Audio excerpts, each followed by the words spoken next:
Greetings from the balcony of our hotel here, Tumon Bay in Guam. It has been an incredible 3 nights. I can't believe it's flown by this fast. It seems like just yesterday we arrived, and it kind of was in a way. But I wanted to share with you in this episode, this snippet of our trip here to Guam, the Kmart, which is, if you're American, something that seems like it's gone out of business a long time ago. They actually have one here. It reminds me of a Walmart. I'm going to take you inside, take a look inside the Kmart here, which might have the cheapest prices in the mall. However, there is a Don Quixote from Japan that opened up like this mega plaza that we're going to go investigate today.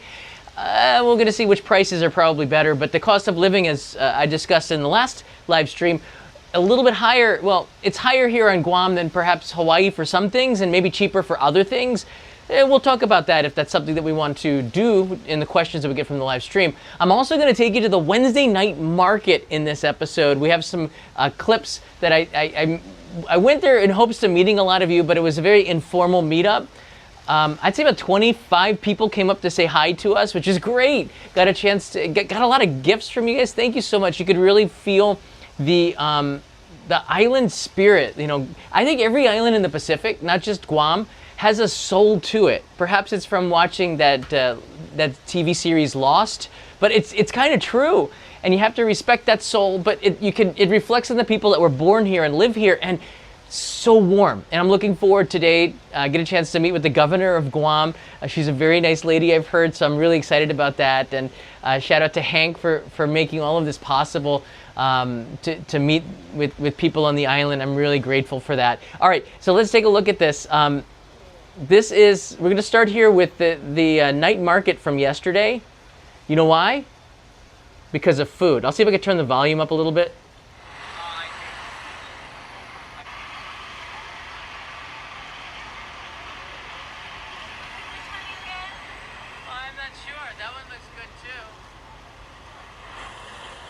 So I wanted to do the volume a little bit so you get a little bit of the ambiance before I start to talk about it. But that's Hank right there pointing out, this is the street food on Guam. It looks so good.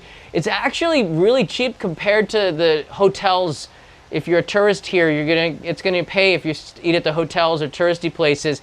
$12 for a plate is really good. There's pork belly, spare ribs, sausages, all sorts of good stuff. Red rice, which was really delicious.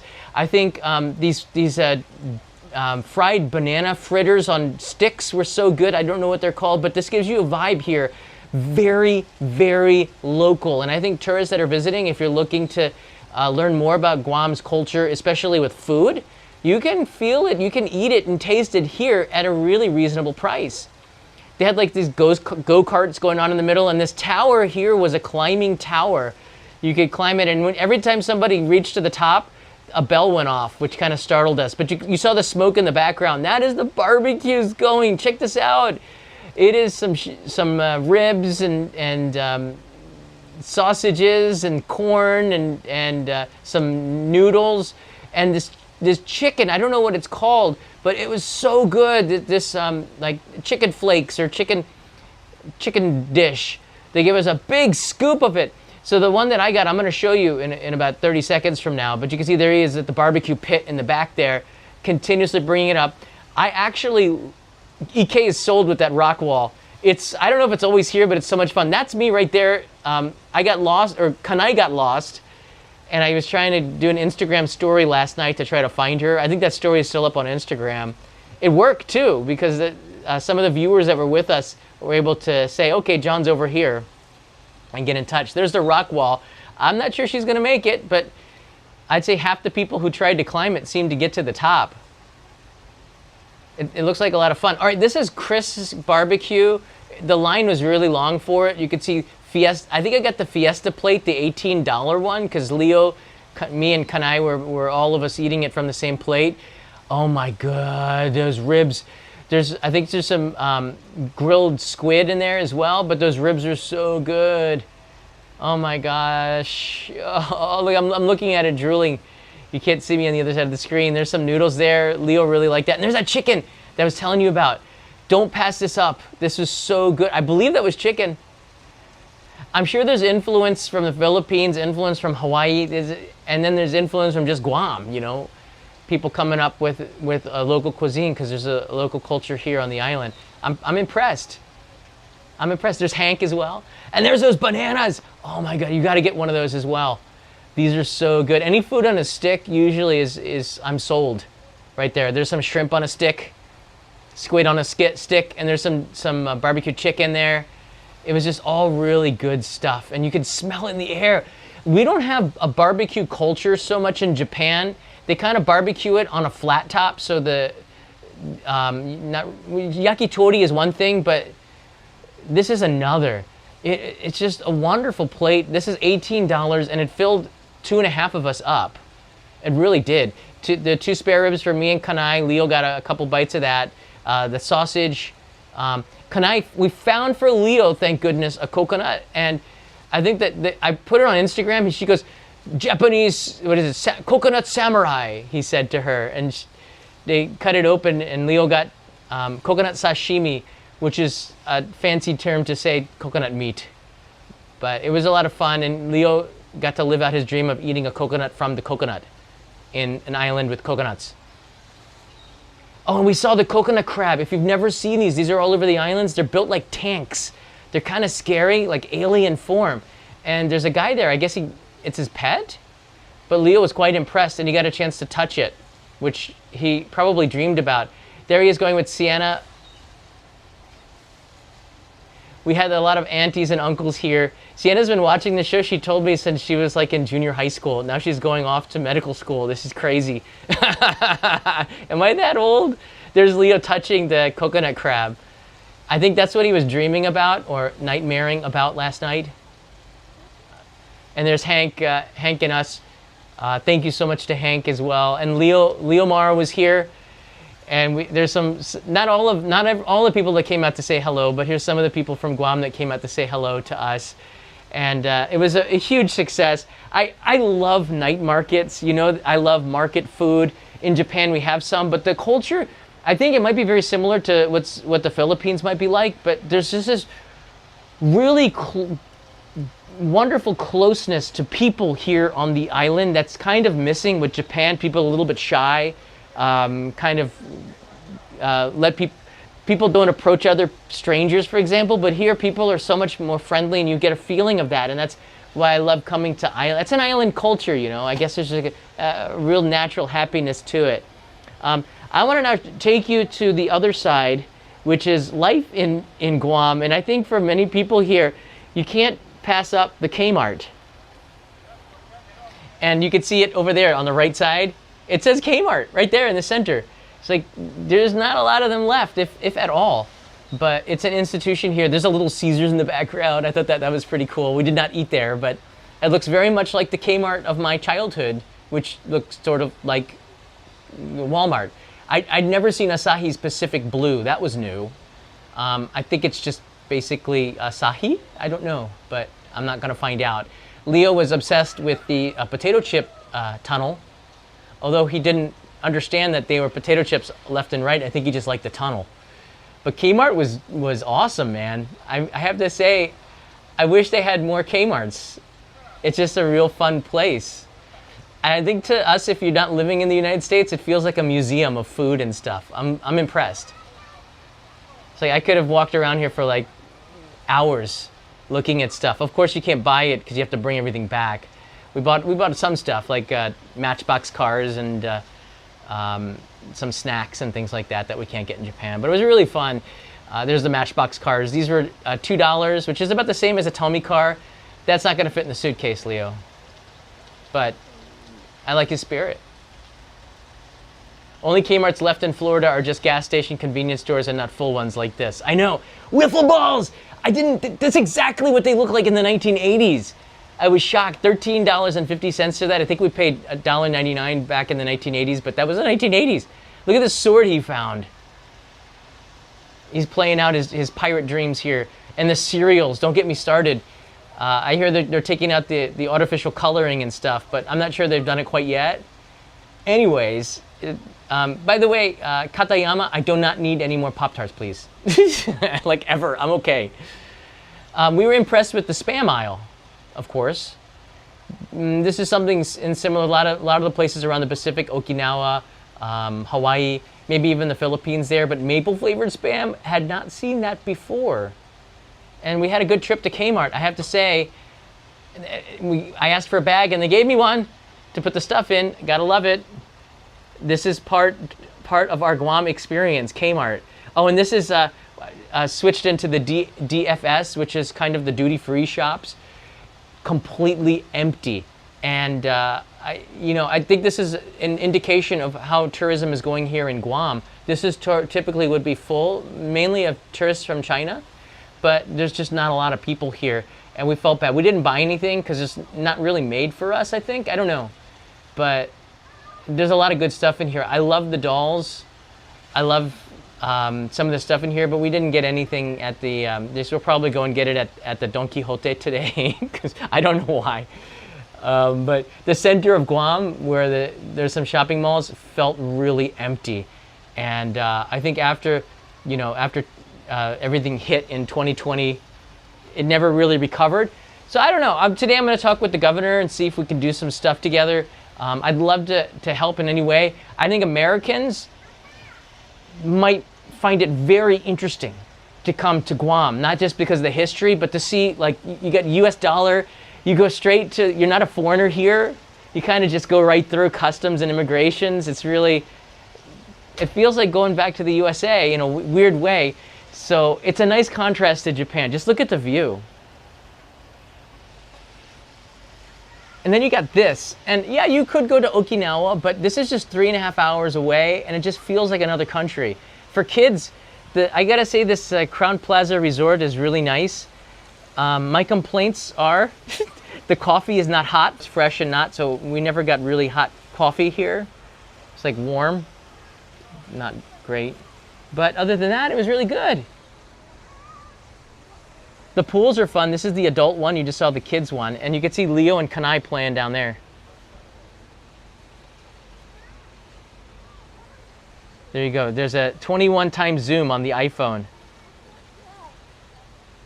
I got to get back down there. I'm not going to stay up here for very long, but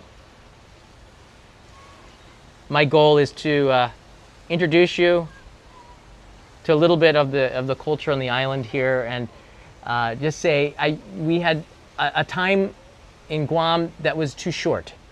I don't think 3 days is enough, and we were waking up late because we're so exhausted. Despite going to bed fairly early, we were exhausted. So it was a pretty good experience. It feels, if you're gonna stay here for more than a week, I would say the resorts are nice, but the resorts, you can get Airbnbs, from what I hear, in the south part of the island. It's very local, it's very rural, it's very like maybe what Guam was like 40 years ago. And it still feels like that. So there are some you can get any kind of experience that you want in Guam, including hiking, which is really good. You can get like adventure rafting through the jungle. You can go to the night market and you get the food experience. The bakeries are really interesting on Guam. I thought that was Leo calling. Let's see if I can get them to say hi. It's America, so we can chat a little bit. Leo! Leo! Mama! I don't want to shout that loud. It wasn't as loud as you might have thought it was. I still live in Japan. I don't want to be disruptive, but I see them down there. I don't want to be disruptive. I'm still, despite the fact that I'm American, I'm also like Japanese in a way. I could shout and then I check myself and go, that didn't feel right. And then I kind of stop there. But we had such an amazing time. I showed you last time we got a cake from the Crown Bakery, which was really good. The I Love Guam on there. That was a lot of fun. We've had so many amazing experiences. The other day we went to Jeff's Pirate Cove. I got a pirate bandana. Leo did too. I don't know why he didn't wear it. And we had these pirate burgers. It literally has a pirate skull and crossbones stamped onto the pirate burger. And they have some really good seafood there as well. And I think that this place is an experience. It's on the other side of the island, so it's about a 30-minute drive away from the beach. You really do need to get a car in order to do that. The compact rental started at $37 a day, but with the insurance, if you get full insurance, you can just double that, basically. $50 a day, which is not that bad, right? I guess, I mean, it's probably cheaper than a taxi going to the other side of the island. That's so cool. And we did see Jeff the Pirate. Not this guy, but he was around. I wish I'd gotten a chance to meet him there. And I heard that Hank Rice was one of the people who helped to inspire, or is the one who inspired the I Love Guam concept. And you drive around the island and you see these I Love Guams in these beautiful spots. I have to say, this is a really nice touch. And every time we saw one, we had to stop. And there's Kanai posing with the I Love Guam. Again, the rural areas, it looks like this. It's so nice to drive around. The roads are big, the parking spots are big. It feels like America, but it's not. I don't know, it's hard. Patricia down in Iwakuni, you're not that far away from us, from here in Guam either right now. But it does remind me of Okinawa or India in some places. But it's very rural. There's chickens on the side of the road, which is really interesting. I thought that was cool. And at the hotel, we got a chance to see with Anthony Reed and Hank Rice, and their magic show here was legendary. It was really good stuff. So I have to say I recommend highly coming up to Guam. And these 3 days were not enough. We'll be back here. There's a sunset from the hotel. Tumon. This is another reason Tumon Base is perfect. The sunset's perfectly placed there. This is from the restaurant. It's just too nice. We're like, what? This is paradise. Now the dinners were like $70 a person, but I mean, this is the last time. And they had free s'mores. They're doing like, okay, if you come out here, you can get a free s'more. If I knew that, I would have eaten 3 of those and maybe skipped dinner. But the sunset, I guess, it's so wonderful here. And I showed this video the other day. The kids' pool is also kind of legendary here. This is our first day. It's nice. It's a slice of like tropical paradise. But somebody made a comment that the days of Guam being a honeymoon destination are over. I kind of disagree with that, but I think that there has to be some changes might have to be made in order to get more tourists to come here. I think it's more about, I wish that they had some more budget options, budget flights from Japan. The flights are pretty expensive to get here. But if they could get a budget flight from Japan to here, I bet you they'd triple the amount of people coming. The flight is maybe the most expensive part. But if we didn't use our miles, it would have been about $3,000 to fly here, and that's just too much. So, thank you to ANA and letting me collect all those miles, right? And I see Michael Sassano is here. I don't know why. I guess the super chats aren't coming, but it's okay. It's okay, Michael. That's the new. Let me see here. That's the new. This is the new X5 Insta360 camera. So shout out to it's not ANA, the Crown Plaza Resort. Everything was pretty good here. The service was really good. Everyone was friendly. I probably would stay here again. I just wish the coffee was hot, and they had an omelet bar. The chef was never there, so we never got an omelet. I think Leo might have gotten one today, but the first 2 days it was like empty. It's a beautiful hotel. It's only like 10 minutes from the airport, which is crazy because we arrived at almost 10 p.m. So we got here by 10:30 we were in bed, which is great. So pretty fast transition. All right, that's about it from Guam. I'll give you another update soon. But let me walk through the room and just show you from our messed up bed what it's like getting out onto the balcony. That's how we've been living for the last 3 days when we're at the hotel. That's pretty awesome. So that if we didn't use the miles, it would have been $3,000. I used 70,000 miles, and it still cost me $700 to fly here. I consider it a bargain. Guam is empty. So the positive of this is that it's just so wonderful to have it all to yourselves. Oh, there they are. Leo! I gotta, it's 30 times zoom. There they are, 30 times zoom. Oh my gosh. There you go. Have a good day, everybody. From paradise, from Guam, we'll see you back in Tokyo. Maybe I'll do a live stream from the airport, but other than that, we're gonna enjoy the next 4 hours here before we fly back to Tokyo.